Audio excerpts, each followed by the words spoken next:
Hey everyone, I'm Marcin from BS Audio Tools, and today we're going to talk about BS Audio Utility. BS Audio Utility is my improved version of Ableton's stock utility. Ever since I released it, it became the by far most downloaded of all of my tools, so I thought I'm going to do a little walkthrough, breakdown, in-depth video about it to explain some of its unique features that make it superior to the stock utility and why it actually makes sense to use it. If you don't have it yet, it is free. You can get it completely for free on my Gumroad. And if you do already have it and use it in your production, make sure to send this to one of your friends who does not own it already and should not miss out on it. So let's dive into it.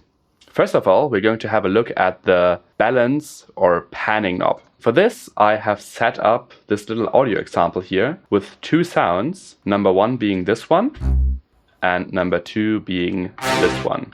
You should have heard them pan to the hard right and hard left, as you can also see in the mixer here. And now what we're going to do is we'll try to pan that signal, first with the normal utility.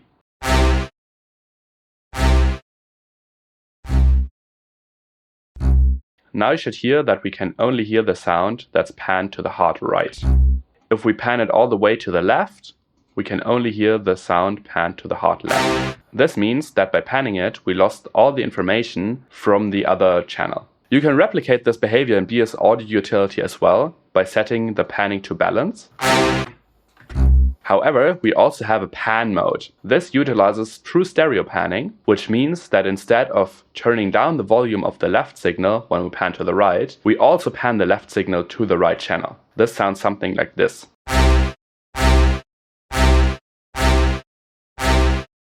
As you can hear, we now have both of the channels inside the pan signal.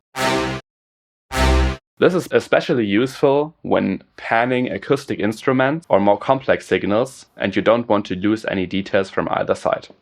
Before we continue, I would like to ask you to subscribe to this channel so you don't miss out on any cool upcoming walkthrough videos, and also like this video please, so more producers can discover those tools.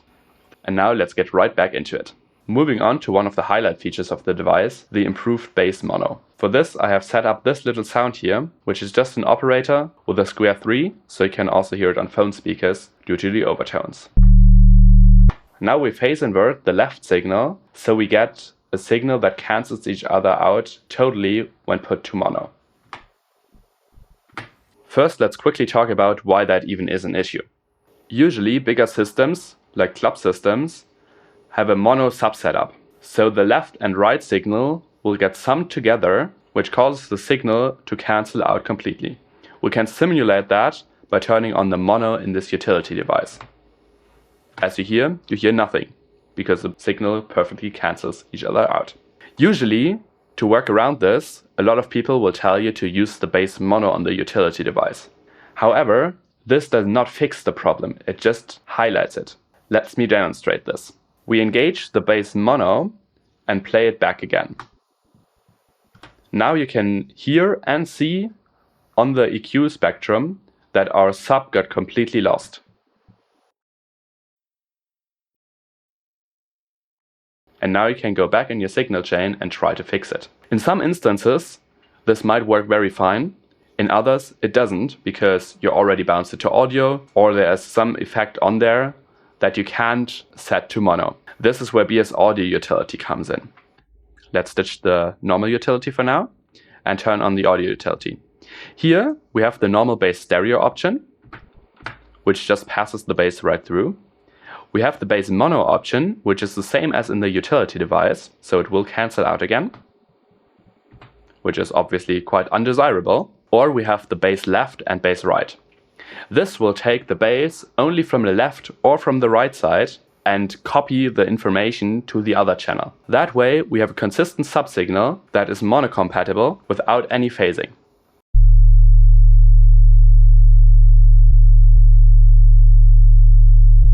Now, when we load another utility device after it and turn it to mono, you will hear that the sub stays consistent. You can also use this as a quick and dirty bass high-pass filter.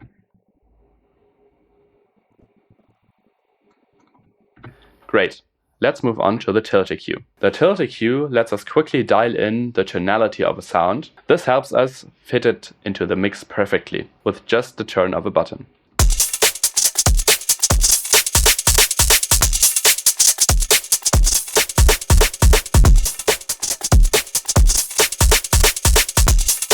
This is great for quick adjustments of any sound in your mixing process.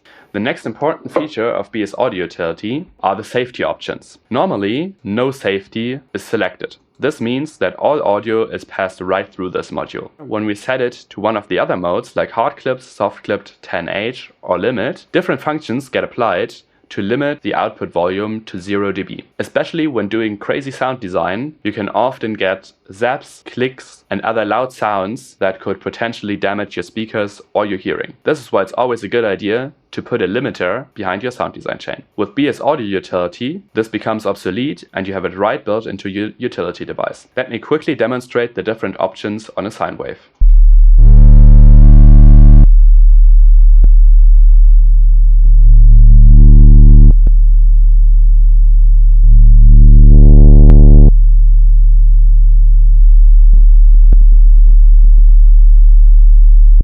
This is just super handy to have inside your audio utility, so you don't have to worry about your speakers anymore. Speaking about worrying about your speakers, we also have a DC filter inside the device. I will not provide any audio for this section, as it might be potentially damaging to your speakers. However, you can see it clearly in the visualizers. First of all, let me quickly explain what DC offset is. For that, we're going to use the BS Wave Shaper. As a test tone, we once again have a simple sine wave running in the background. Now, as soon as we can increase the bias, we basically add a 0 Hz signal to our sound. We can see this inside the spectrum of this EQ here.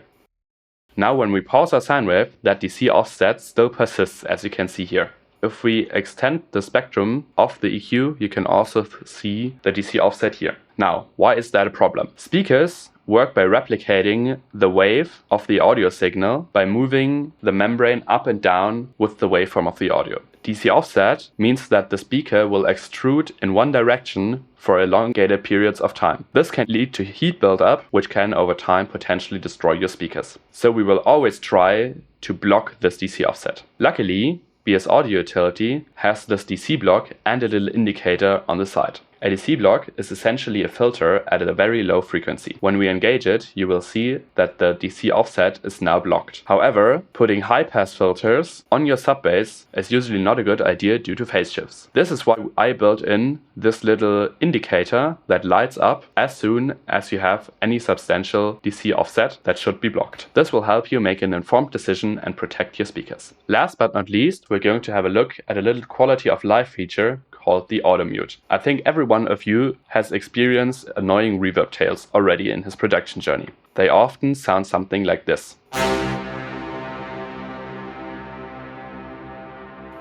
This can be insanely annoying, especially when you have a bigger project with a lot of reverbs. The solution is simple. With BS Audio Utility, you can click this little A button down here, and as soon as your playhead stops moving, every audio that goes through it will be muted. Let me quickly demonstrate this. And no more annoying reverb tails. Of course, the reverb tail is still there, you just can't hear it. Thank you so much for watching this video, and let me know which feature you're most excited about in the comments. See you in the next one.